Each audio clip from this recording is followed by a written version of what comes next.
What's up, you beauties? Welcome to High and Wide Radio, episode 37 of season 5. Our first draft. What's up, you beauties? What the hell is that? High and Wide Radio, episode 37 of season Opening 5. another tab. Yeah, we're just going to restart that.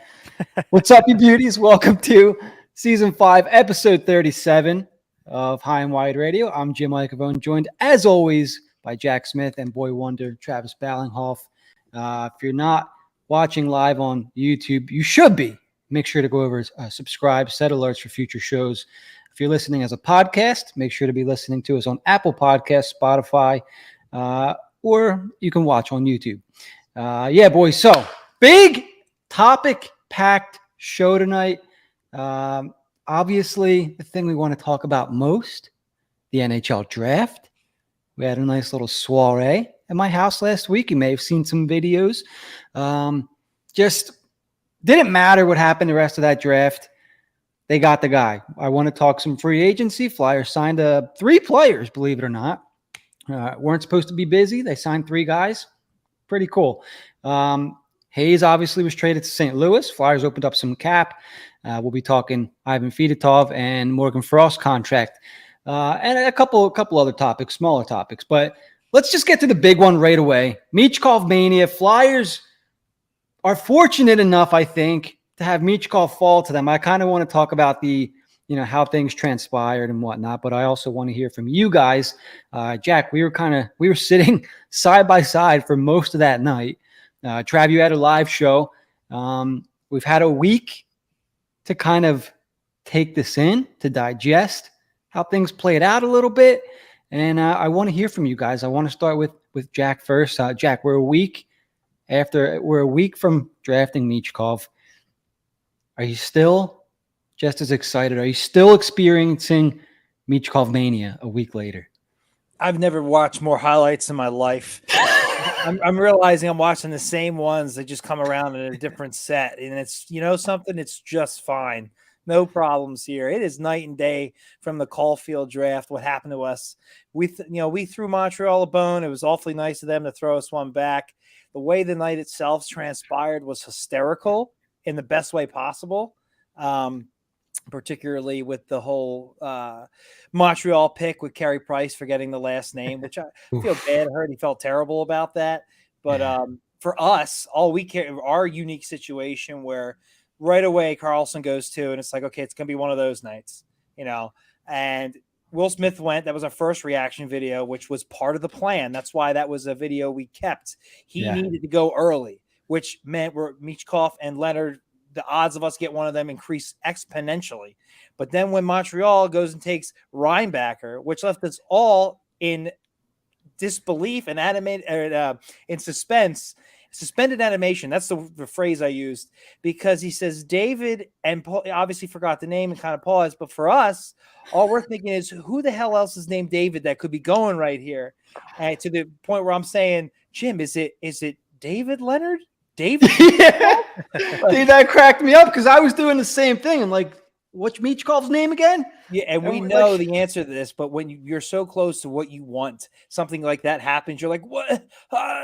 So I really think it was great for us. It was endearing. It was a fun part of the draft. I feel terrible that Carey Price was really upset about that. Like he still kind of is. It's like, come on, it's not a big deal. It was, for us, it was great. And then Arizona so who had money on Shimashev being the first Russian to go in the draft? Because that was something. Yeah, seriously. Well, after everything came out about, Michkov essentially ghosting Arizona, this kind of makes a little bit more sense. He still went awfully a lot higher than I thought. However, for us to get the guy that we were supposed to get, to him for the fall to us, to not have to trade up, that later pick just felt like a luxury at that point. I could have left that night a happy man. That was absolutely amazing. Hopefully it's a sign of things to come, where with the Caulfield draft, that was a sign of things to come in a negative way. York may still be a fine player, but that's not the point. Danny Briere seems to do things the way he should. At the end of the day, if you saw what a lot of different websites and pundits are saying, Flyers did a hell of a job with the draft. I'm seeing a lot of A's, A pluses. Some of that's a little dramatic, but still, he did good, did damn good. And it all starts at the top with Michkov. Absolutely. It was an exciting night, and the night was made right off the bat. So kind of whatever happened after was just bonus, or you couldn't really be too let down because they got the guy. Trev, what was kind of going on over on your end? So I'll start with Montreal's pick. Boy, did they screw that situation up, in my opinion. Oh, yeah. How do you take Reinbacher at 5? How do you not trade that pick, get Flyers and Capitals into a bidding war, move back, and then take Reinbacher? I think they screwed that situation up so bad. I totally agree with that perspective, 100%. And then we go to the Coyotes pick, and they announce Locomotive. And right there, I'm like, oh, not realize, I know Locomotive's in Russia, not realizing that Michkov did not play in Locomotive. I'm just like, damn, we didn't get him. They got us. But going into the Coyotes, like that, they took 2 Russians, and neither of them were Michkov. And at the time, I didn't know that, he ghosted them. But I'm sitting here like, what are you guys doing? And especially because of them, like, going into the Flyers a little bit, we kind of know we're going to be rebuilding for the next 3 or so years. So it makes sense with our timeline, Jim's favorite word. Like, you go to the Coyotes, like, when the heck are they going to be good? Like, why would they not take the chance on them? But I guess he didn't want to go there, so it makes sense. So then we go to the Flyers pick, and I mean, I think just Danny knocked it out of the park. Big balls, Briere is what I'm calling him. I mean, we've been yelling on this show for however long about we need high-end talent, and we got it. And you look at the numbers he put up in his 18-year-old season over there, it's better than any Russian that comes to mind. Panarin, Ovechkin, Kaprizov, Michkov did way better than any of them in his age 18 season. So, I mean, I think this kid's going to be a stud. I guess I got to wait a couple years to buy a jersey, but Nah, you don't. right? Do it before Fanatics takes over. Yeah, you're not lying. But man, I was so excited that entire night, and I'm still pretty jacked up about it. I wish he was at Dev Camp because that would have been really cool. But That would have been sick, man. That place would have been a packed house. Yeah, I mean, I was jacked up then, and I'm still jacked up now. That was the guy I wanted, and Danny wasn't scared to do it. I love that too, because you could do the whole, well, what if he doesn't come, and yada yada. And apparently they had a couple meetings with him where they felt, everything's going to be smoothed out. He's coming over for sure. I mean, it even kind of sounded like they're going to try to bring him over sooner. I don't really want to speculate too much on that, but you've heard bits and pieces from Michkov, from some certain people around the Flyers. It doesn't sound like they're going to just wait 3 years for him. It sounds like they may try to bring him over.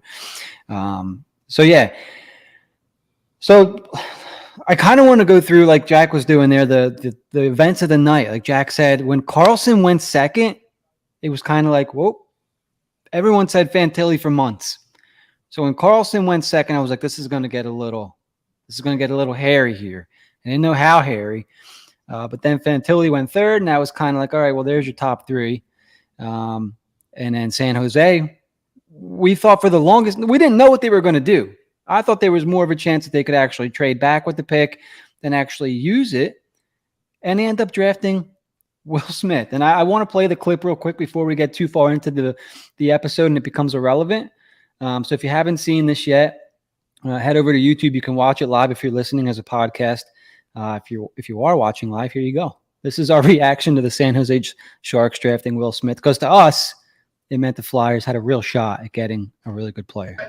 The Sharks select NHL all-time games played leader, Patrick Marleau. Accept nothing less than unknown. I would have thought he would want to make his first pick ever, wouldn't he? First selection overall, the San Jose Sharks are proud to select Will Smith. Yes! Let's go! Come on!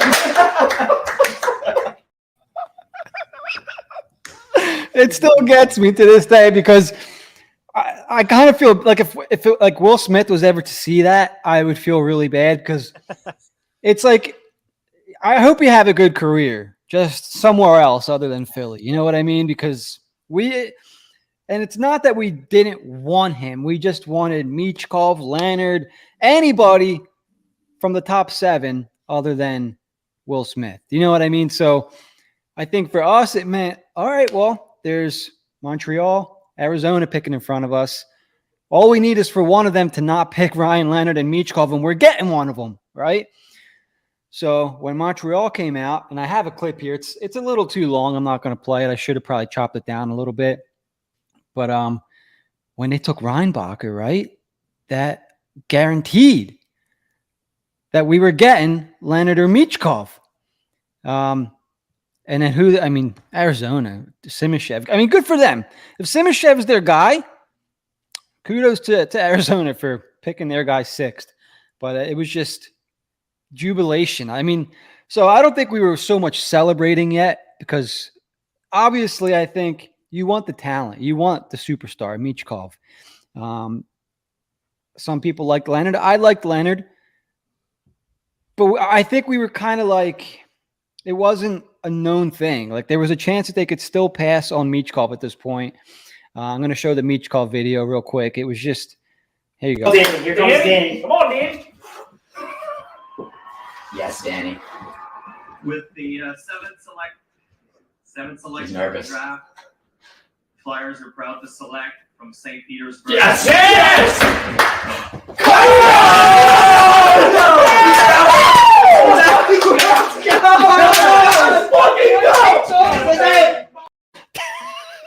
So, I mean, would we have cheered like that for Leonard? I don't think so. But the collective group, I think, wanted Michkov overall. I mean, the superstar falls to you at pick 7, not 3, not 4, 7, right? It's like the Flyers won this. They won the lottery without tanking, is how I see this. Like, it's funny that you just said that because we discussed a lot about tanking this previous year and how maybe Tortorella was a year too early and whatnot. And I remember saying a lot like, if only we already had the prospect, the Michkov prospect this year, I wouldn't be as annoyed that they're not finishing where they should be finishing. But with him falling to 7, that's exactly what happens now. Yeah, it's not Bedard, but it's literally the second best option to that. And when it's all said and done and he's over here, this is your guy. They already have other pieces. The timeline makes so much sense. They can continue to add and tank and whatnot, or not play well, whatever. Get high draft picks. And it was a dream. It was like step 1 of what needs to be done, and you want the guy at the top doing the right thing. And we just saw 2 GMs who had no clue what to do in that regard. So to see it go the way it should and to get the superstar when you really shouldn't have was like, wow, maybe the hockey guys just finally turned around and said, hey, let's throw him a bone here. And you know what? You remember, I guess it was late in the season, John Tortorella said, we're not going to tank. The hockey gods aren't going to do us any favors if we tank. And after the lottery, we get the 7th pick, and I criticized it. Others did as well. Yeah, the hockey gods, so what? They didn't help us out here. Well, I was wrong. The hockey gods did us one. So are we all believers in the hockey gods now? I think so. No, because Chicago still got Bedard, and that's just, I'm sorry. That's true. Good point. Good point. You know what it is? I think the draft was weird. I think right off the bat, after that 2nd pick, I think it threw people a little bit. I like to give them a little bit more credit. They're smarter than that. But if you break it down, Columbus seemed pretty set. They knew they were getting a center, they're a true center, and they're good for them. Like, that's great for them. Mm-hmm. The San Jose, they probably were a little unsure, but they're just like, let's just take Will Smith as a safe pick, top player in this draft. Can't go wrong there. I think Montreal, if I'm Montreal, obviously Montreal and Arizona should have traded back. I don't know what the asking price was. It sounded like it was too high. But I do feel like they were pretty dead set on Reinbacher. And if they traded back, Arizona may have taken Reinbacher. That's just my opinion. It's a perfect replacement for Chikrin, and whatnot. So they just decided to take him there. And boy, did Montreal fan base have an issue with that. I'm sure most people heard that. Wonderful. I mean, I'm just glad it's not us for a change. Here's somebody else going through that. And then Arizona just completely off the board. I don't know if they panicked thinking like, oh, we thought somebody would have jumped up or something else would have went different. We're just going to go, because I didn't see them taking anybody who was going to take any time to come over, because they need players now. because they're getting booted out of their state. Like they need to do well now. So Michkov was never a realistic option in my eyes, but to see them turn around and take Shemishev, he's still from Russia, was a little shocking. And not to mention, he went very high from where we had him ranked. I saw him moving up, but not to the top 5. But but once that happened, it was like, okay, everything just happened to fall the way it did through BS reasons. And we know nobody was expecting that because the Flyers were doing everything in their power to trade up. And I still can't believe Washington didn't find a way to trade up either. It was a chance. It was a weird draft. It was a chance that Michkov could have fell to us. It was unlikely, but there was a chance. There was zero chance he was going to Washington unless they moved up, because all the rumors came out about Philly. Like, it was there. You had to make a move. You had to get him, and nothing came of it. And I can't believe that. I can't believe they I can't believe there were no trades at all. But to your point, yeah, I mean, there were. I can't believe that Montreal didn't trade back, and I can't believe that Washington couldn't trade up. You know, it was just the perfect storm for the Flyers. Like, it couldn't have gone any more perfect the way that played out. I'm glad nobody traded. Things worked out for them for once. Wow, that's a long time. Yeah, and people say, like, Arizona, well, they have too many picks. There's no point in trading back. I'm like, well, then trade back, and then trade back up with your 1,000 picks and get like a few great players. Like what? Come, I know it's not NHL, but you could get a little creative if you really tried. Instead of taking they could have traded back and still got Shemishev, I think. I don't know who was taking who, or if they could have wound up with a Ryan Leonard or something like that. Like, or jump back in and got an Oliver Moore later instead of letting them fall to Chicago. You know, I mean, there was plenty of options for things to happen. And yeah, I mean, it was just one. I think that first couple of picks threw the first couple of teams for a loop, and Totally Jim agree. said, the perfect storm. Totally agree. Yeah, I think Montreal. I think Reinbacher is probably like their second or third choice, because I'm assuming that they would have gone center. I think, you know, Will Smith was a guy I thought they were looking at, and then.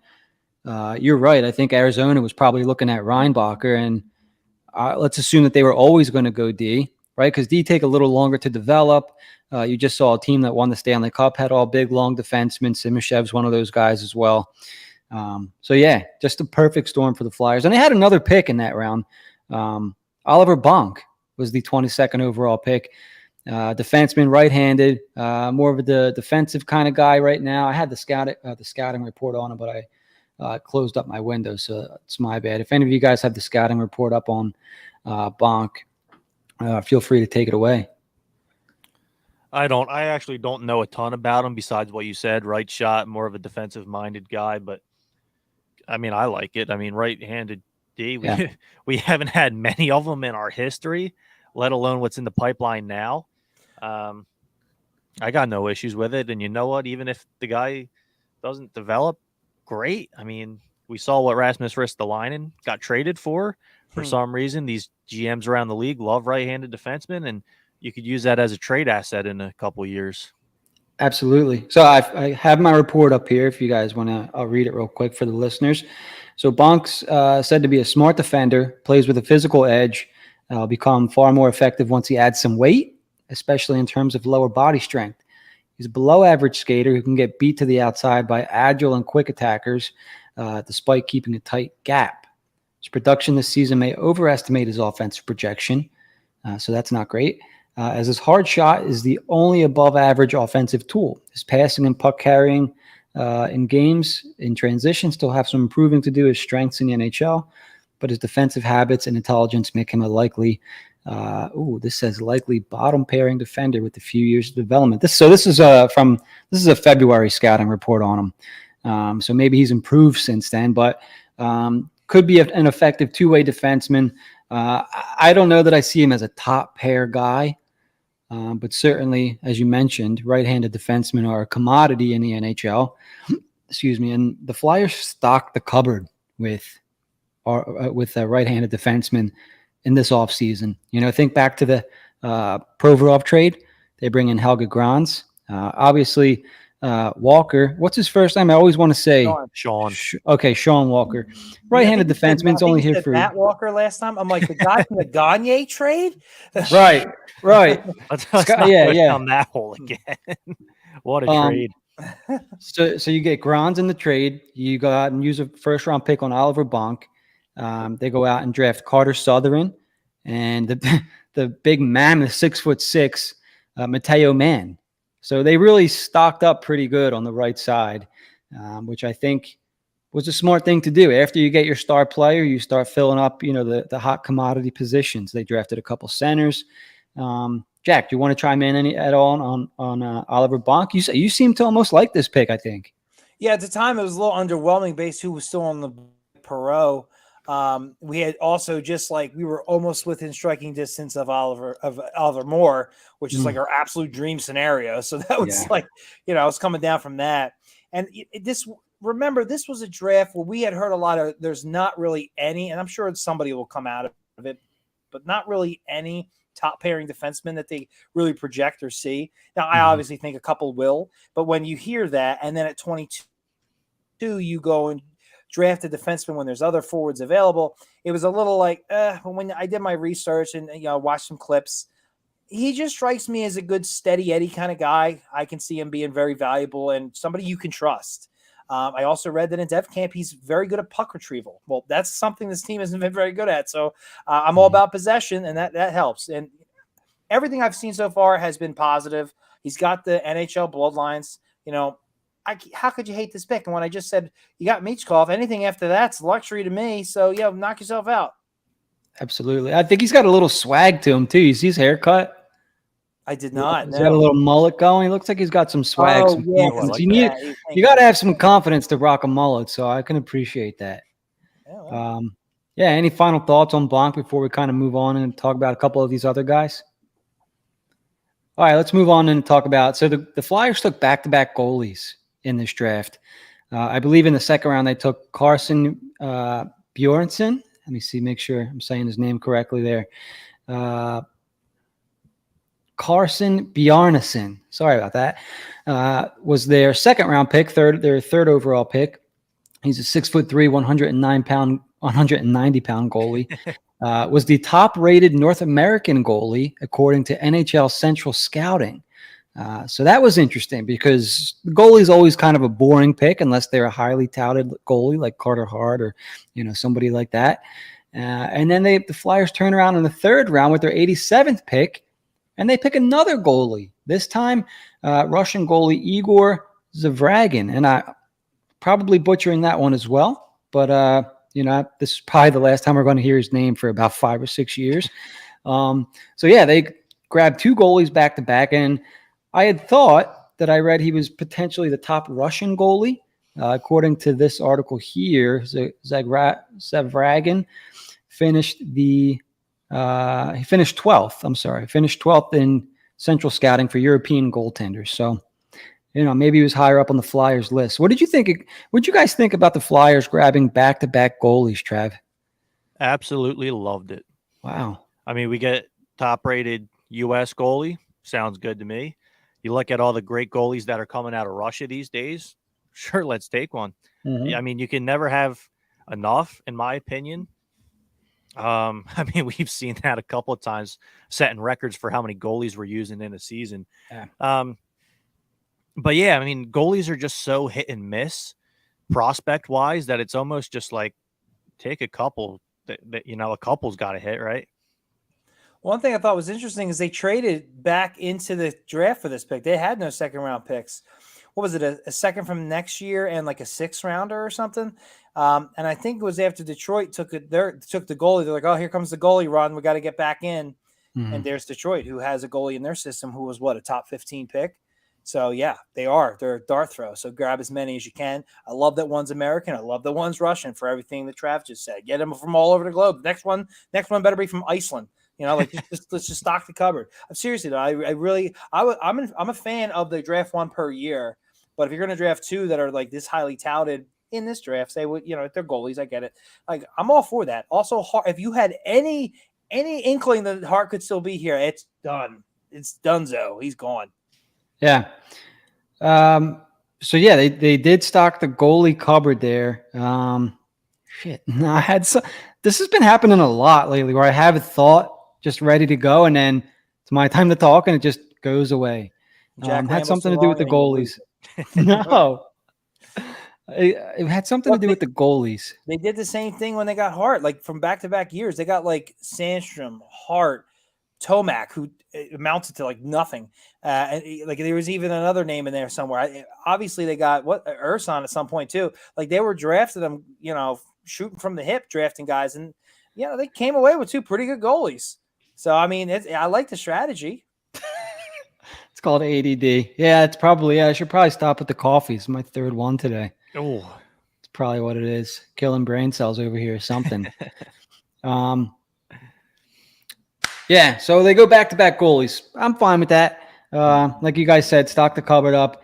If, let's say, Carter Hart eventually does get moved, everyone kind of bumps up a notch. I think we're going to see a lot more Sam Urson. They still have currently they have 3 goalies on the NHL roster. So someone's got to go somewhere. It's Carter Hart, Cal Peterson, and Felix Sandstrom. Felix Sandstrom is still on the roster currently.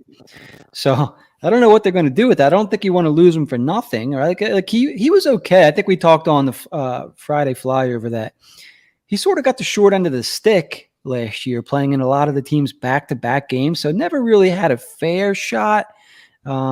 Especially if the opponent was playing fresh, he was just kind of getting clobbered. So, so we're going to talk about this. Fedotov and his military duty. We're going to talk about that. It's a topic for later in the show, but that's another one. So you never know what's going to happen. And it's good just to have a lot of them on hand. We mentioned some of the – go ahead, Trav. I kind of think Felix is out. If you just kind of – see, like, I don't agree that Hart's gone. I wouldn't be surprised if we see a Carter Hart extension at some point this summer. But, I mean, you look at the depth chart now and – like Felix is 4th, so no injuries. He's the backup for the Phantoms. Like he can't be very happy with that. Yeah, we saw him almost go back to Sweden, so that's kind of what I think ends up happening there. But I mean, these 2 goalies that we got, like they're not even going to be with the Phantoms for a couple years. So I don't really equate anything to that either. You got 2 prospects that were high on your draft board. Take them. I don't think it has too much to do with anything that's going on with the NHL goalies. I like that. That's because that was my thought. And just because they drafted 2 guys, big deal, man. This Russian kid you're not going to even hear about for another half a decade. He's 17 years old, right? He's going to grow up playing in the KHL. These guys come over really late, right? And they kind of skip the AHL. I think I saw a quote where the KHL kind of coaches these kids up. Only go if you're going to be playing in the NHL. Otherwise, you're going to be playing in the shitty, AHL, which it's not shitty. But if you're playing pro hockey in Russia, the comparable to the AHL, I think, is hey, this is the second best league in the world from their perspective. Why would you go over there to play in a lesser league? Play here, make more money, kind of thing. So, the Russian kid, I don't think we see till he's at least 23. Probably 24-ish, right?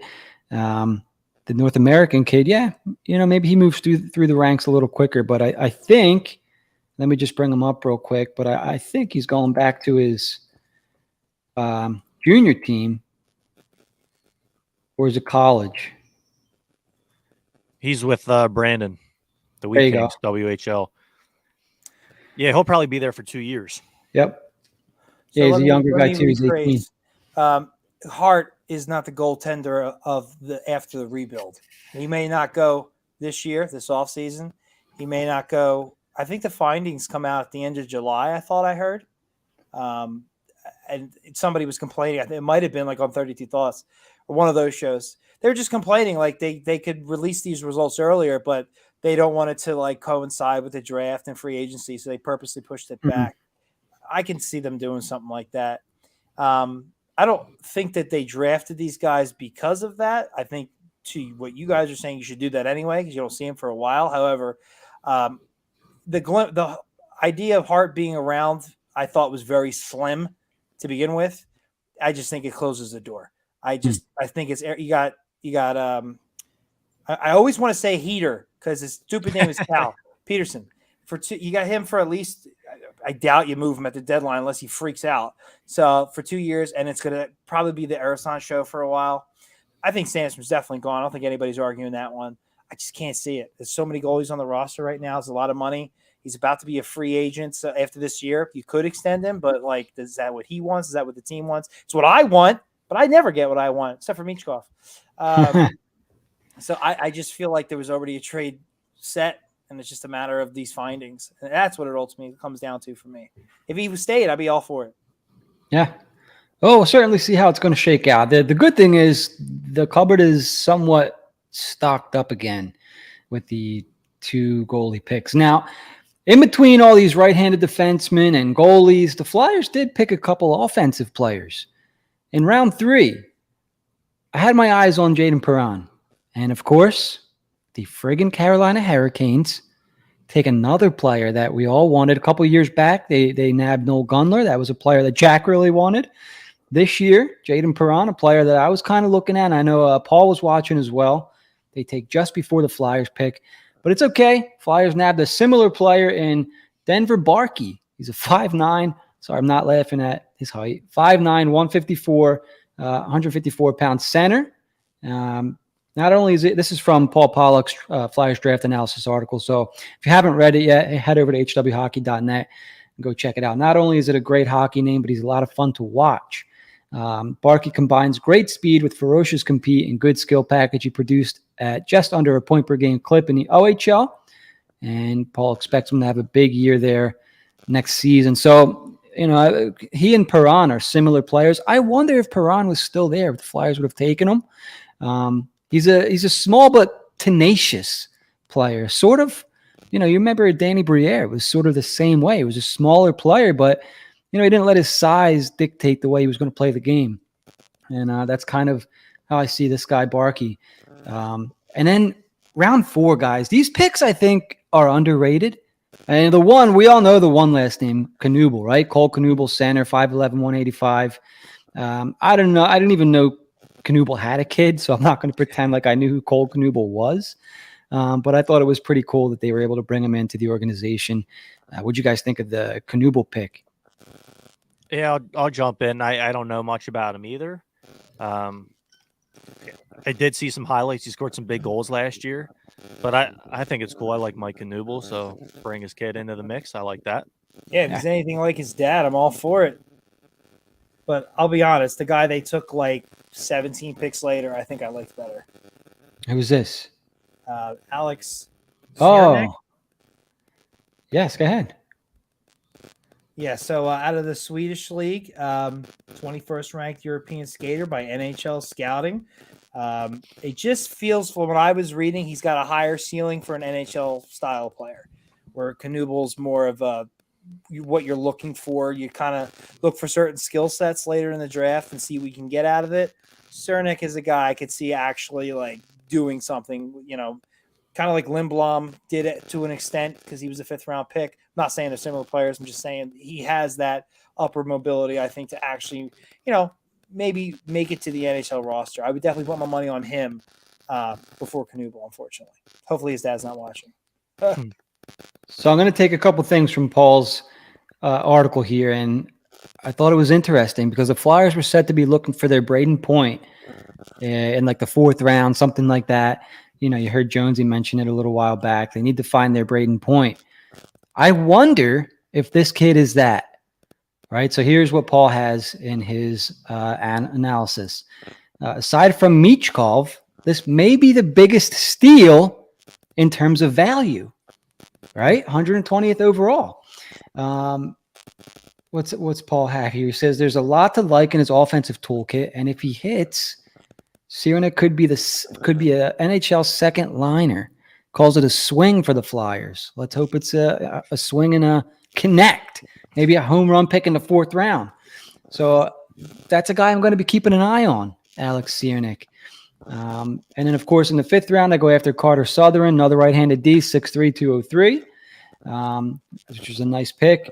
Ryan McPherson was their project type of pick here in the 6th round. Center, 6 foot, 176. And in round 7, Matteo Mann, another right-handed defenseman, a massive man. It's 6'6", 229, another right-handed player. He's more known for his defense and his physicality than his offensive skills. So we'll see. Not too many 7th-round picks make it to the NHL. Best of luck to Matteo Mann. Overall, Trav, what would you grade this draft for the Flyers if you had to put a grade on it? I hate doing that because I really don't know anyone outside the first round most drafts. All right. I love the Michkov pick. That was the guy I wanted, second best player in the draft. I like the Knuble pick just because he's Mike's son. Yeah. And I love the 2 goalies. So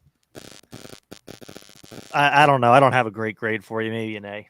Just roll with it. I like an A. I love the A. Jack, how about you? Yeah, I'm going to give him an A. I would have gave him an A plus if they'd have found a way to get Oliver Moore. That's like I got to hold out for something crazy. But with the value they've gotten in later round, even both goalies were ranked pretty damn high. Like they were aggressive. At least we saw no trades in the first round. At least they were active in the later rounds and went and got their guy. They didn't sit back and let the draft come to them because that's burnt them in the past. They went and they got their guy, and they still drafted another one after that. Good. Get the value. Get the best player on the board if that's how you feel. I'm coming around to Bonk, obviously, and with you put Michkov as the bow. I mean, it can't be any less than an A. I loved it. So they could have done whatever the rest of that draft is. They got Michkov. A plus. I mean, I like what they did. You get the stud, the no-brainer pick, and then you stock up on your right side of the defense. What position of the Flyers? I mean, there's really been 2 that the Flyers have been, incredibly weak at, and they addressed one of them, maybe even 2 if Knuble pans out. But, they draft 3 right-handed D. They draft Knuble. I think he's listed as a center. McPherson kid's listed as a center. So there's 2 guys in the center pipeline. They put 3 right-handed D in the pipeline, 2 more goalies in the pipeline, and they have a stud that'll be here in 3 seasons.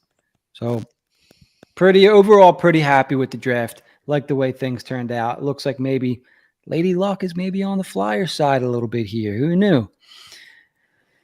All right, so we got a couple comments here. Let's get to our comments here before we move on to our next topic. This is from Ty.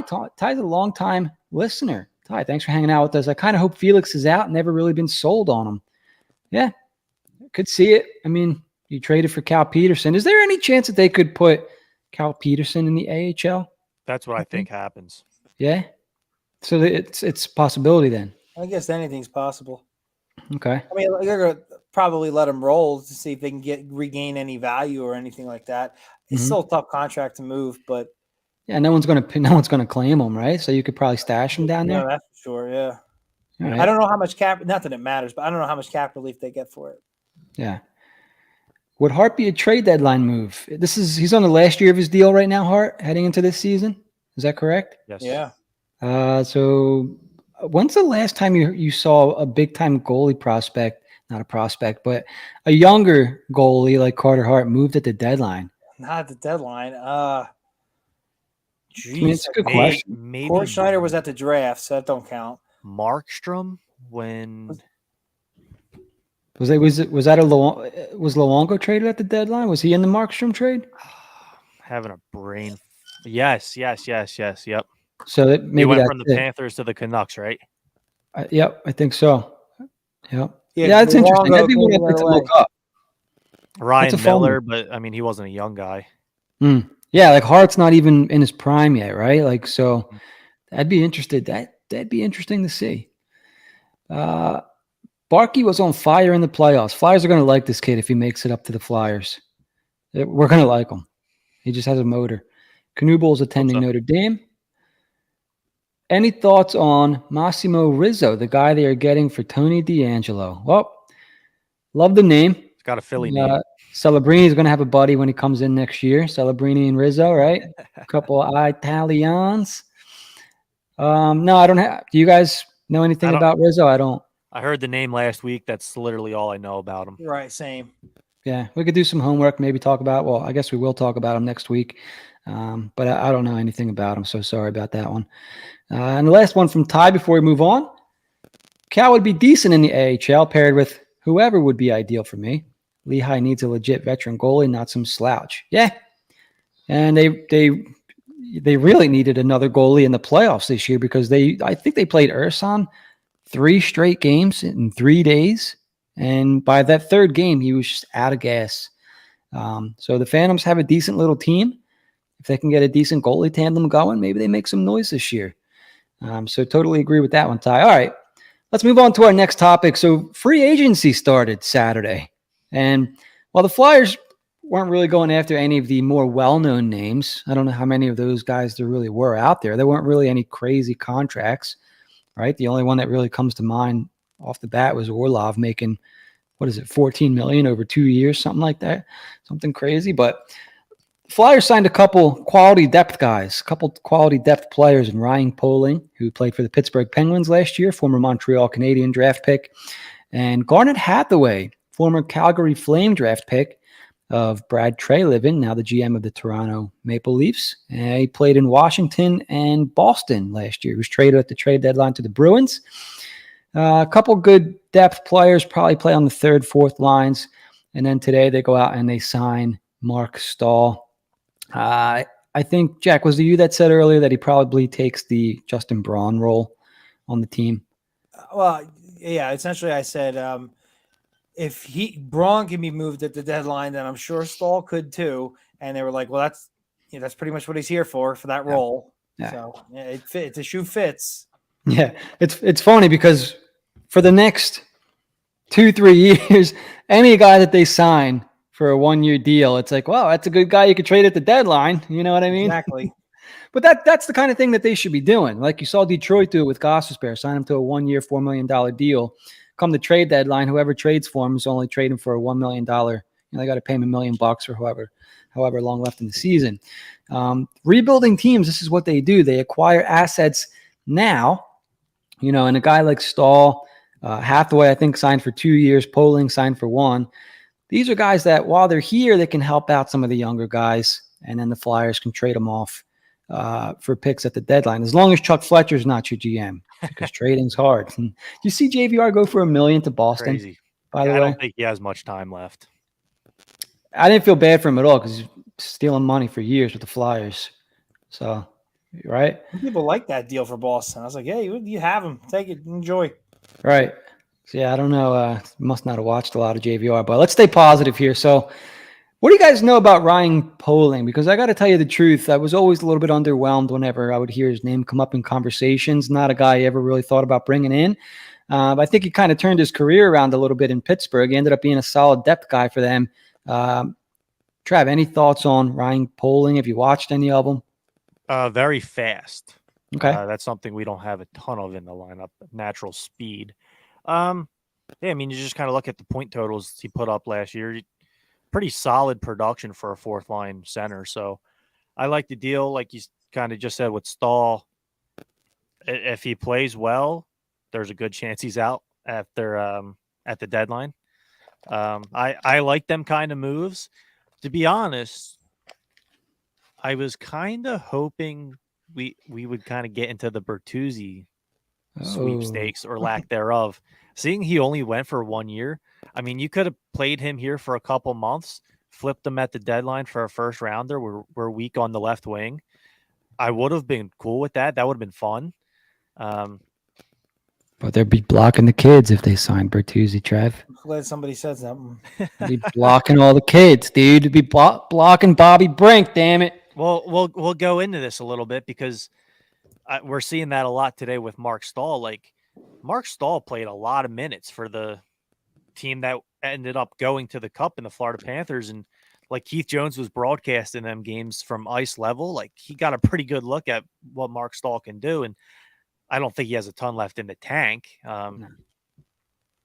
He hasn't really been an effective player the last couple of years, but it's kind of known, or I guess maybe not known, but I guess the hearsay is that he's a good veteran. He's good in the locker room.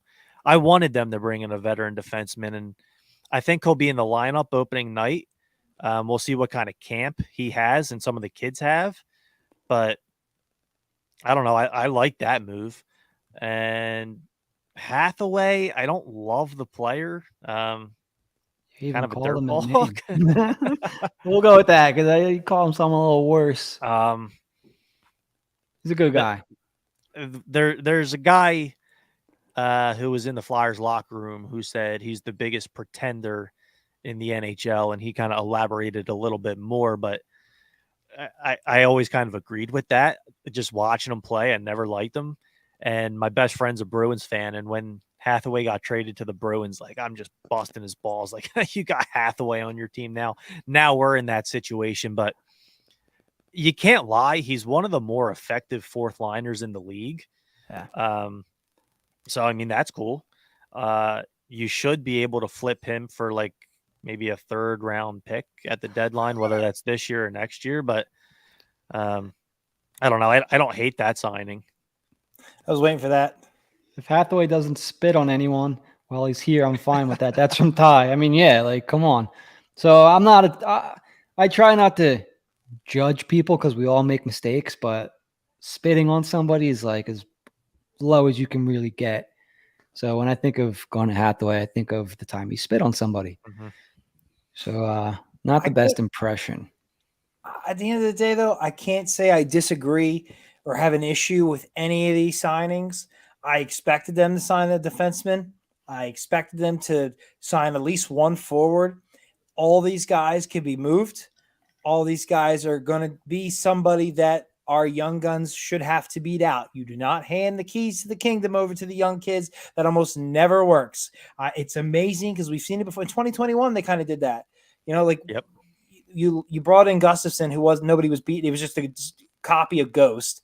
You know, you needed Provorov and Sanheim and Fleet Myers to step up, and they did not. And things steamrolled the other direction because you need veteran presence. These guys, they come in, they're young, they may be talented, but they don't know how to be carry themselves as NHL players. Like, there's more to it behind the scenes than it is on the ice. And on the ice is a major part too. Not to mention your coach is Tortorella, so maybe Stahl could tell these guys, like, these young kids, how to deal with him. Maybe they're all basically 1-year deals. I know Hathaway's is 2, but he can still be moved.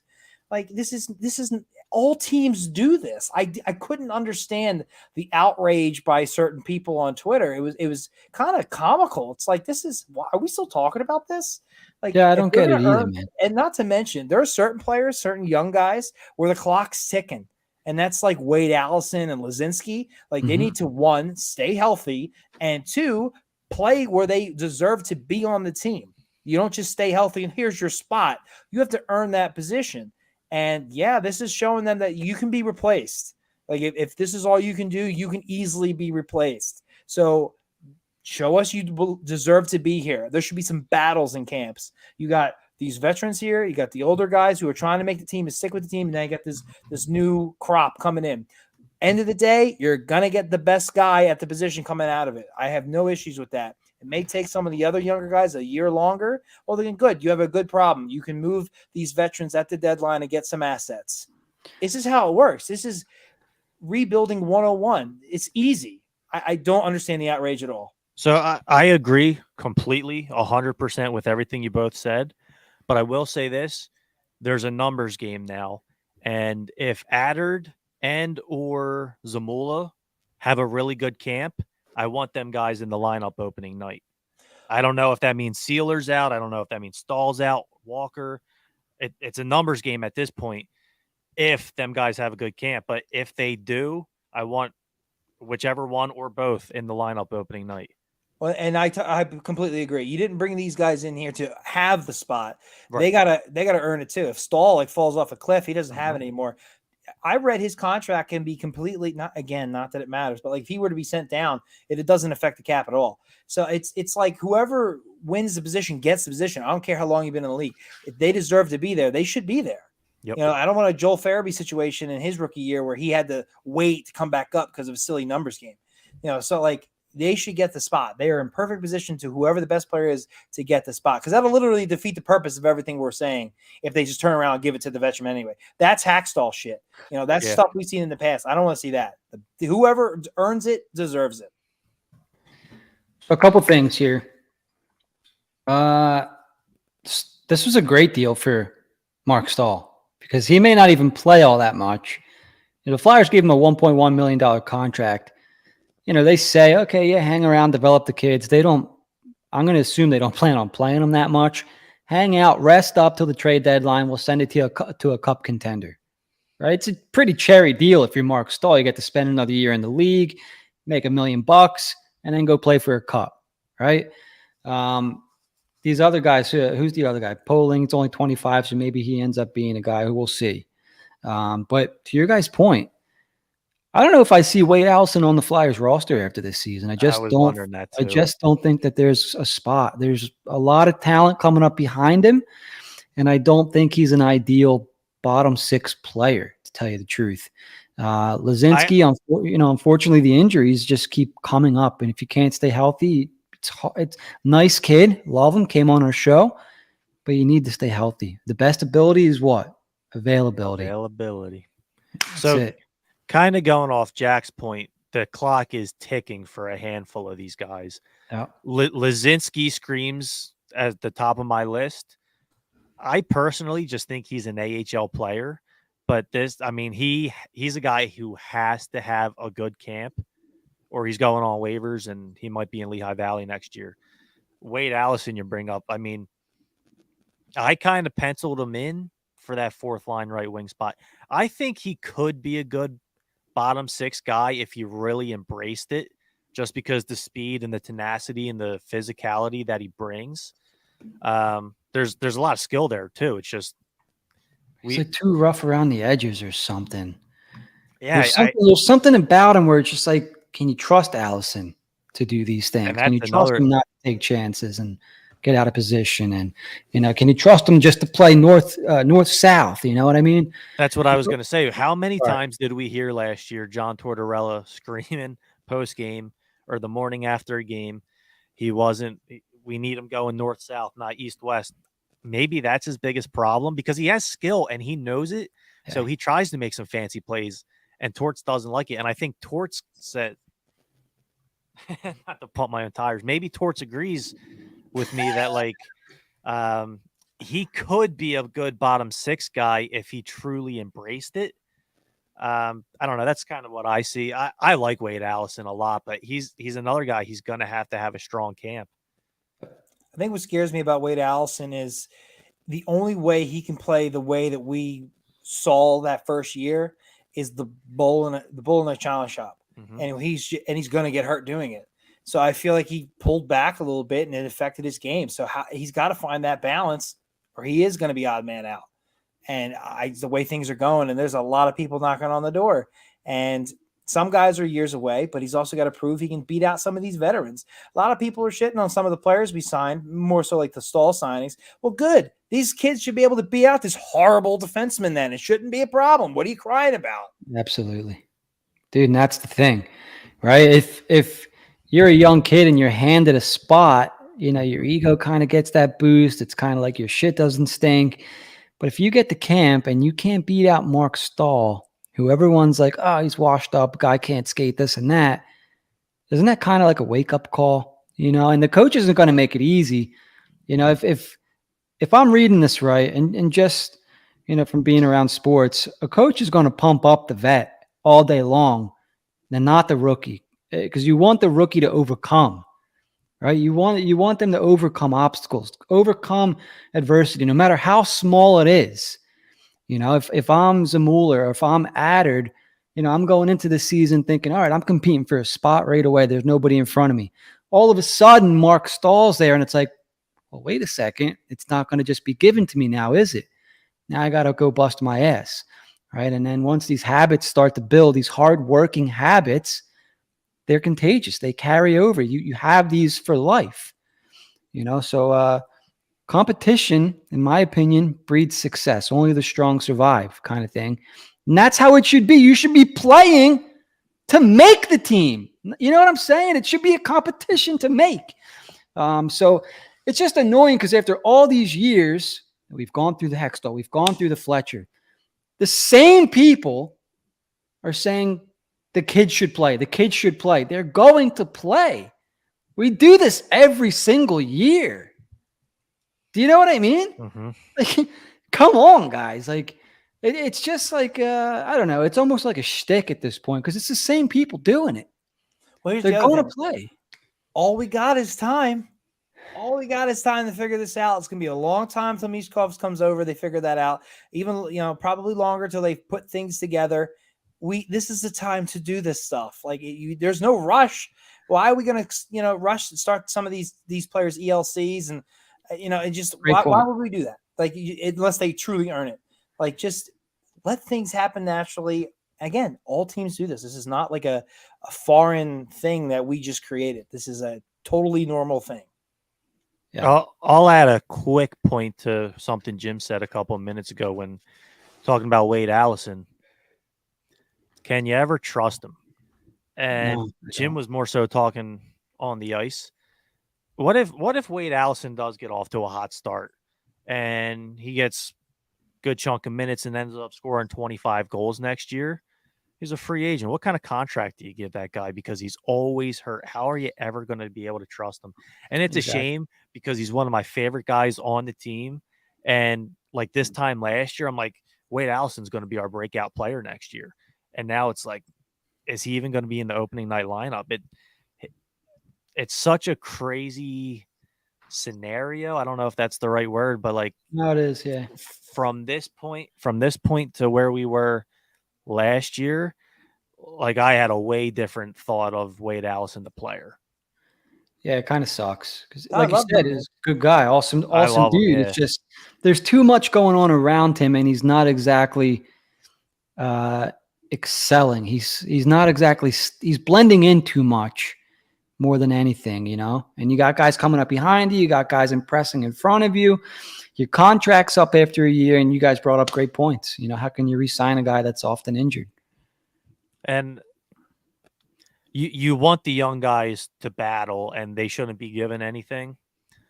But sometimes I just kind of wish, like, throw Wade Allison in the bumper on the power play. Just give him some extra touches, give him some power play time, and see if that ends up building some confidence. Because we saw it with Frost a couple years ago, like playing with Willman and Mayhew. It's like, do you really expect him to do much playing with them guys? Like, okay, Frost might not be earning extra ice time, but like we see what we're doing right now isn't working. Let's just go put him with Claude Giroux and Travis Konechny for 3-4 games, see if it works. I'm for that. Like during a rebuild, it's a double-edged sword. Yeah, especially during a rebuild, just try to figure stuff out. How can you get Wade Allison to succeed? You have the time to figure that out. And if it doesn't happen, hey, maybe it happens somewhere else. At least you tried. So you did mention Morgan Frost there, and there was a report earlier today from the Fourth Period's Dave Pagnotta that contract talks between Frost and the Flyers were progressing and that they're positive. Frost is a RFA. I believe he was qualified, obviously, so they're talking contract.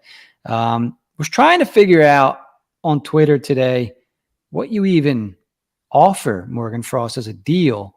And before I get to Occam's Razor's tweet, because I think he was pretty spot on with his contract, I want to hear from you guys because I had no idea until I saw this suggestion. Like, what do you pay Morgan Frost, Jack, and how many years do you sign him for?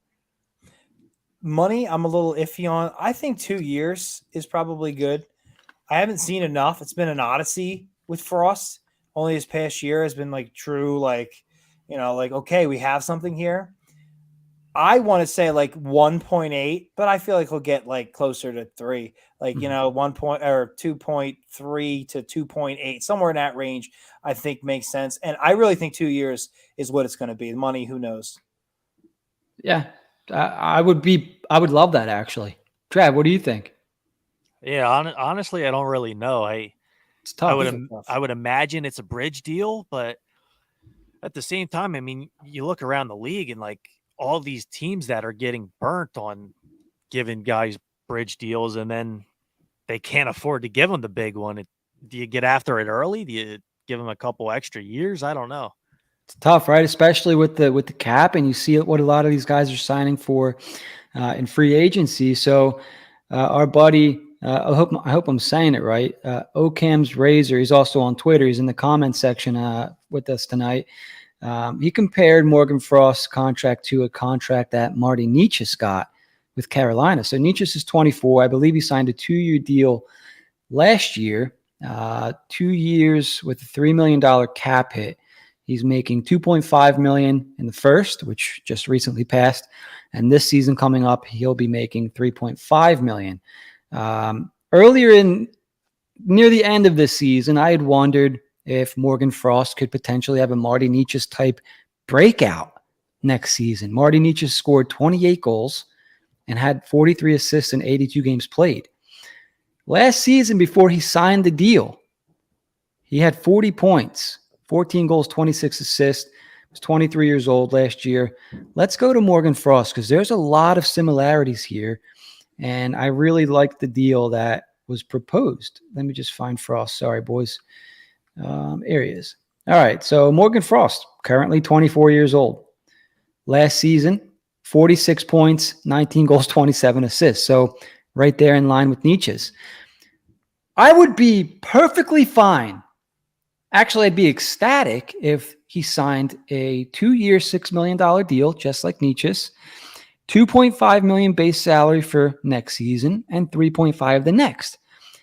If Frost puts up 70 points, that is an absolute steal. And if he plays an entire season like he finished last year's, I don't see any reason why he can't hit 70 points, at least 60, right? And I think he'd be worth the deal. And then I don't even want to think next contract. Maybe we're talking more $5-6 million range, right? But what do you guys think of that? I thought that was a great comparison, comparing him to Marty Necas. Very good comparison. I think a lot of it's going to actually come down to, are they able to fix the power play? Because our guys aren't getting many points on the power play. It's true. And I remember I talked about it a couple episodes ago. I think the power play is going to improve just by Kevin Hayes and Ivan Provorov not being out there. Yeah. Now, you are going to lose Tony DeAngelo, who's one of the best power play quarterbacks in the league, in my opinion. I think York can be a pretty good power play quarterback. I don't know what they're going to do on the second unit. Risto, Sanheim, Ronnie Adder's got a good shot. We'll see if he makes it. Zamula, offensive defenseman. But like, none of them guys have really done it at a successful rate in the NHL. Yeah, you know what? This is a good conversation for a future show. What does the Flyers power play look like next season? Because I think maybe power play 1 you can sort of piece together, but in power play 2, who's on there? Towards the end of the year, weren't they playing Risto on the power play, but in front of the crease, right? Like, things were kind of a little scrambled up. So be interesting to see what they do there. They've been bad on the power play for a long time. But I thought that Frost deal kind of hit the nail right on the head. And I'd be $6 million sounds great for the player. It sounds almost maybe like a lot, but when you break it down, $3 million a year as the cap hit, yeah, sure. If he's going to put up 60, 65 points, which I think he can do, 20 goals, 40 assists, I don't think it's out of the question, especially with some of the shooters on this team. Guy like Frost is going to excel. Reason to be excited. I wanted to talk. I was just going to bring up maybe the rebuild goes a little bit faster than we think, but save that for a future July show when things kind of calm down a little bit. So we do have a couple more topics before we wrap up. Ivan Fedotov in the news, kind of going back and forth between announcements from the KHL and announcements from the NHL. His current team, CSKA Moscow, apparently signed him to a 2-year deal. And the KHL, the original tweet that we saw, and I want to credit the tweeter, God forbid here. Hockey News Hub had the news first this morning, said that the KHL was not going to honor the Moscow contract, that they were going to honor the NHL contract of the Flyers, because I guess there's some kind of a gentleman's agreement where they don't want teams poaching players, right? And that's sort of what Moscow's doing here. The Flyers have Fedotov under contract, and Moscow's kind of keeping him over there. And then there was another report that Bill Daley came out in response to a request from this news outlet, said that Ivan Fedotov does indeed have a valid contract with Philadelphia for this upcoming season, 2023-2024, and that the KHL should honor that. In so many words. He didn't say that exactly, but in so many words, that's what he was saying. I believe that was the last news that came out on that. But according to this Hockey News Hub account, it sounds like he thinks he's going to be able to come over. I'm not so sure. Did you guys see any of this today? And what do you make of it, Jack? Yeah, I saw it. I don't believe it. I don't think he's coming over. I just feel like they're really putting their foot down with this kid. Especially if it becomes a you-know-what measuring contest. I think Russia's really going to make it impossible. I don't think they give a rat's ass what NHL contract they have. Things have only gotten worse with everything going on in the world, with our sanctions that have been imposed on them, with the I think I heard this on 32 Thoughts, the old deals, like buying players out of their deals and whatnot. That agreement, it can be worked around. I don't know how, but what they used to do is no longer being done.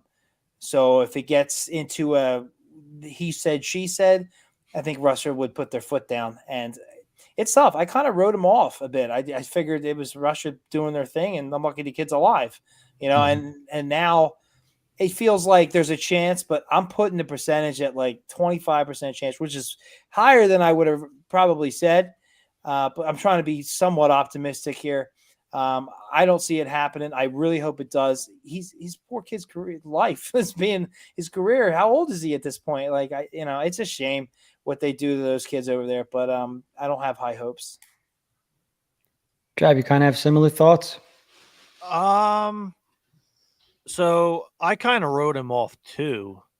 And then maybe like a month or two ago, I heard that like the front office is confident that he's going to come over at some point. I didn't think it was going to be this upcoming year, but then all this comes out and it's like, oh, well, maybe we got another goalie. I don't know. You hope the KHL does the right thing.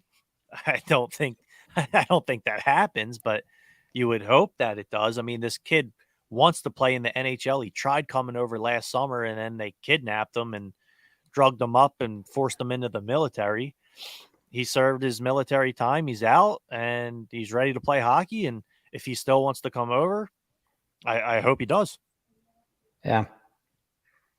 It seems that simple, right? But it does kind of seem like – so the team he's playing for, Moscow, is the military team. I'm sure a lot of people have heard that by now. So that's kind of a little bit of a wrench in a lot of this. I think they're pissed off and maybe still somewhat making an example out of him because he tried to falsify the whatever it was, military papers or whatever. Like he lied. He lied to the military to get out of the country and avoid his mandated 1 year of military service. I tried to approach this from a different perspective, and I was reading a different perspective today on Twitter. I'm going to just kind of throw it out to you guys and see what you think. Suppose it was the United States that was in a war, and people like me and you had to go over, right? We had to do our mandatory 1 year type thing, yada, yada. And, everybody has to do it. If you're a man, you have to do this. It's mandated. It's a law, right? And this guy, a pro athlete, making a lot of money, playing a sport for a living, lies. And he tries to skip it. He tries to avoid it so that he can go play hockey in another country. Meanwhile, we're sending family members, friends, yada, yada, off to war, right? Does it change your perspective on this at all? And, if not, maybe, trying to look at it from, a different side. Does it change anything for you? Well, I can tell you one thing. I was definitely not prepared for that question. What I will say is, if this is what it comes down to for me, if the United States was being attacked, I totally understand. If we're beating up on some little ass country, I'm like, this is horse shit. Like, I don't know what to tell you. Like, that's how I get what you're saying. And if it's law, I would take that into consideration. I would know the risk I was taking, especially with a country like Russia, where if you smuggle marijuana in, you're in jail for God knows how long, and you need to trade off. Never mind. Let's not go down that road. But my point is, they're rough. You know how they are. You know this. So that is what would sway me to really not. They'd be like, I'll probably just stick this out, because I'd be more afraid than that. I mean, I totally understand what you're saying, but there's other circumstances that make me not feel so strongly about that. Sure. Yeah, I was just trying to throw out a different perspective, maybe to see if it changed the way you guys saw that at all. I get what you're saying, but fuck Russia. Got no respect for the country. All right. They do send their citizens to slaughter. It's flat out. Sometimes it's hard for me to get behind them with certain things, and how they treat their ground forces. And sure. My God, man, they don't really. Honestly, I don't think that most of the hierarchy of Russia puts a whole lot of value on human life, and that's what that's why if it were Russia, I don't know. I would assume the United States is a lot better than that. I've been told people in the military it's not nearly that bad. So yeah, that's different in itself. But at the same time, I'd be flat out afraid of Russia doing the wrong thing. Like, would it be all that crazy if he did this forging and then he just disappeared? I don't think that would be all that crazy. Yeah. This is the country we're talking about. So I would probably fall in line. Yeah. Yeah, I don't know what goes on over there. I was just, this is an interesting perspective. Let me shoot it at the boys and see what they think here. As far as the player goes, I mean, very talented goalie. We were pretty excited when we heard last summer that he was coming over. So yeah, I'd be pretty happy if we were getting him back. Yeah, for sure. Absolutely. It just, again, we have more time to let these guys compete and see what happens. This is more of a good thing. Yes, sir. All right. Well, we're about an hour and almost 12 minutes into the show. We didn't even talk about Kevin Hayes getting traded for a 6th-round pick in 2024. Flyers retained half the salary. Compared to what Barry Trotz was doing out in Nashville, I think the Flyers made out okay, because Trotz ended up trading, who the hell was it? Johansson for Galchenyuk and retained half. And then he ended up buying out Matt Duchene. And I got to say, I liked Barry Trotz a lot more when he was a coach. As a GM, he's pissing me off, man.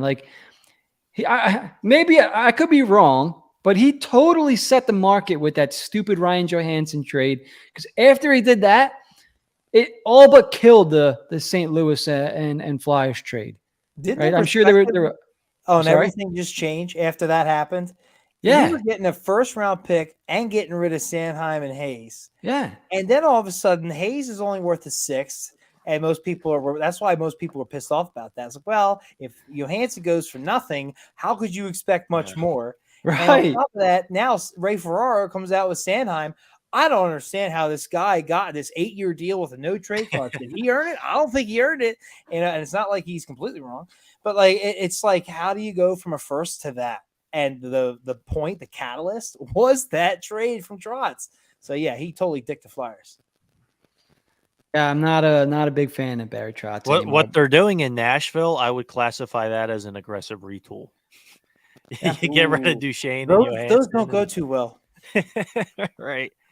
Get rid of them too. You bring in O'Reilly, brought in a couple other guys. So you know what I was reminded of during that trade? Do you remember during the around the trade deadline, Trav, when you said that you heard Carolina had there was a sort of it wasn't in place, but there was a deal set up where Flyers would have traded Kevin Hayes to Carolina and retained half salary or something like that. And I think it was you that said Carolina's ownership waved the deal off because they didn't want to do that. And so when I heard that teams didn't want Kevin Hayes for even 50% retained back then, I'm like, all right, either that's not true or this is going to suck. And it turned out it was going to suck because all they got back was a 6th for Kevin Hayes at what is he making over 3.4-ish, 3.5-ish? 3.5. Come on, man. He's all those rumors did was just change everybody's perspective on these players that we shit on all year. I know Hayes had some points for a while, but we knew ultimately what it was all about. And you have to get rid of him. teams know Yeah. he wants out.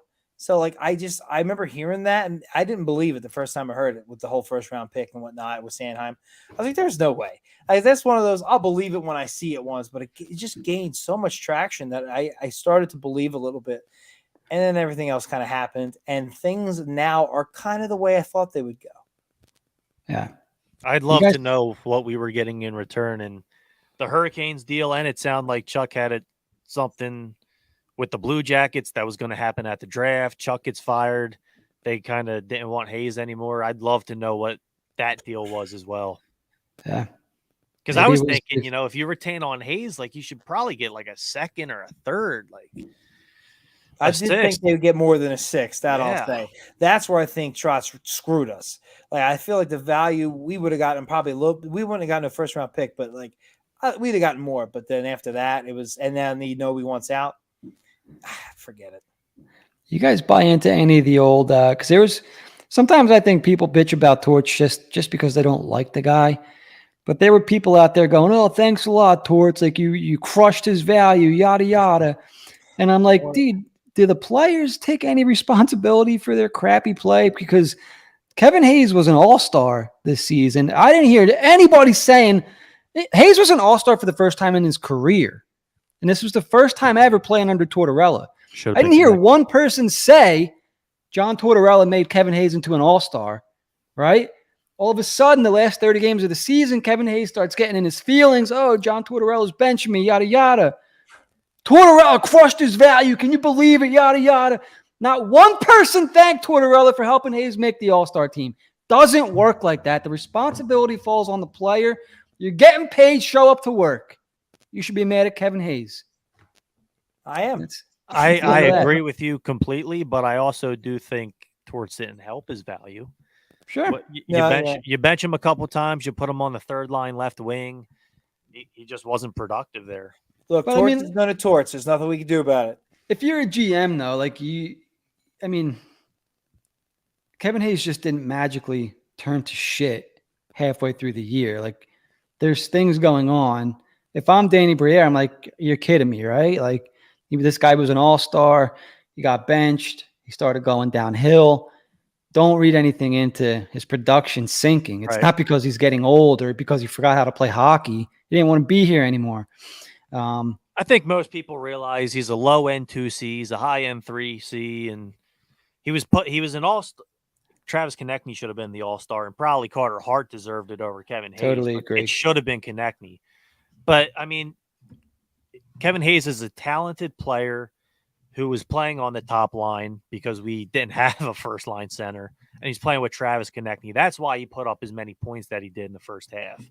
He's a good NHL player, but he's not a first-liner.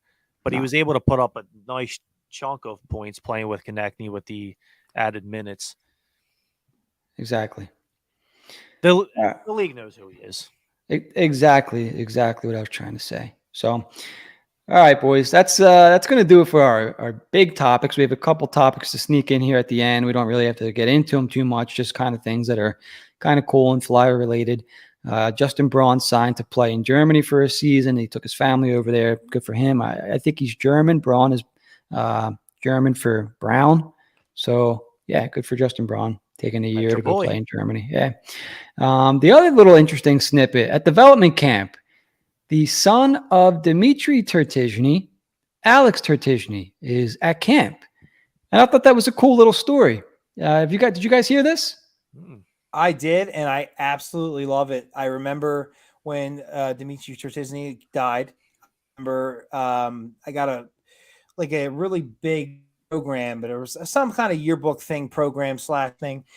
You could flip it. It was the Phantoms on one side, it was the Flyers on the other, and there was like a in remembrance thing to him. And I remember being like, "Oh man, that's really sad." I just saw his stats. I was like, "Oh man, he actually was kind of put up some points." Like who knows? You know what I mean? And it was such a freak thing. And I still remember watching that telecast that day. Yeah, he fell off a boat or something, right? And the thing cut his throat. Yeah. And I remember kid like wow, like that's horrible. And there was a lot of really good memories back then, and that was one that stands out. I was like, yeah, that was kind of really dark. So it was so long ago to see his kid like has a chance. Oh God, I hope I know it won't happen, but just the idea of it's really cool. Yeah, what a story that would be, right? There you go. You got Knubel and Tertizny in development camp. And he said he watched all his dad's tapes and all that. He's ready to rock. Yeah, what a story that would be. I hope somehow it works out. I don't know too much about the kid, but hopefully there's a way that it happens. At least keep him in the organization somehow. That'd be nice. All right, boys. We are about an hour and 20 in. We still have a couple viewers watching. Here's a pretty good question. One last question. Red Wings Zadina kick the tires. I say, yeah. Why not? Let's check his very talented, skilled player. Just hasn't been able to. Overall pick of the draft that year. He was top 10. Yep. 6. Like, I think he went before Matthew Tkachuk by like a pick. Wow. My God. So 6 foot 197, 23 years old from Czechia. Yeah, why not? I don't think that was the guy's pick, which is basically why they're moving on, but why not? Listed as a right winger here. That's the only thing. I mean, obviously, if they're waving him, things are pretty rough, but, every situation is unique. I mean, if you can, why not? What does it hurt? Yeah, I agree. I would take a shot on him. I mean, he's 6th overall, so he's obviously got some offensive talent. Just it hasn't worked in Detroit. Will it work here? No idea, but worth a shot. I have his Young Guns card. Oh, make that worth something. If I'd have got that draft here. Uh-huh. So here's another little kicker on this here. So he signed for the next 2 seasons. He signed for this season and for 2024, 2025. Comes with a $1.825 million cap hit. If they bring him in the offseason, do they still have to keep him on the roster? Or can they send him down to the minors before the season starts and not worry about him getting claimed? Do you guys know? I'd be guessing. I thought they could, but I wouldn't say. I would imagine that he's no longer waiver eligible, but as far as I would think he'd have to pass through waivers. Yeah. Hey, he's a guy. If they take a shot on Kiefer Bellows, why not Philip Zadina, right? Like, what do they got to lose? I'm on the same train as you guys. Yeah, I mean, some teams might not get claimed at all, and then I think he's a free agent, and then maybe you negotiate a deal or something. For sure. Yep, left shot, plays on the right side. I think he plays both wings. Oh, he does. Yeah. There you go. They could use some guys on the left. There you go. What did we miss? Anything else we missed? Oh, played some good catch up there. Yeah, it was a big week. A lot happened. Rapid fire. The Hayes trade was. What's that? So now it was a good rapid fire at the end, cleaning up the timelines. Yeah, the Hayes trades was the smallest topic. That's how good the draft was, Jim. That's how good the draft was. Free agency. Kevin Hayes was traded. Didn't even matter. We talked about him an hour into the show. Didn't matter. Yeah. Michkov's all that matters. Michkov mania. Who's got the shirts printed? Get them going. Let's go. All right. I think that's going to do it for our show, boys and girls. Everybody, thanks for hanging out. This was a great show. We had a lot of people hanging out in the comments. Okam's Razor, star of the comment section tonight. What are you laughing at, Trav? So this just came across my Twitter timeline. I don't know if you guys saw the clip that was posted on Nasty Knuckles today about John Gibson. Yeah, I believe his agent or their company, whatever, they came out with some little statement denying it. Oh, really? What? So the I will never play another game for the Ducks is BS. According to the agent. According to the agent. And that was said on your show. Yeah, the clip went pretty viral today, and Frank's like dunking on this guy. Like, I guess this agency group claimed something back in 2020 that Frank reported was false. Oh, wow. And it was true. And Frank's doing it again. He's dunking on him again. So they're going after Frank. Frank's He literally says, do you remember the last time he tried going against my reporting? Oh, wow. Frank's the man. Oh, man. All the best. The way he wrote that was great. And we weren't even talking about John Gibson. We were talking about Carter Hart, but it just came up and clip went viral. There you go. Just like that. All right, boys and girls, one last time, give us a subscribe and a follow. Listen to us on Apple Podcasts, Spotify, or YouTube. Set alerts for weekly shows and favorite hoo.be/HW Hockey, where you can find all of our social media links, or head over to hwhockey.net for all of our latest episodes and articles. As always, thanks for hanging out. Have a fun and safe 4th of July, everybody. Bye-bye. Bye-bye.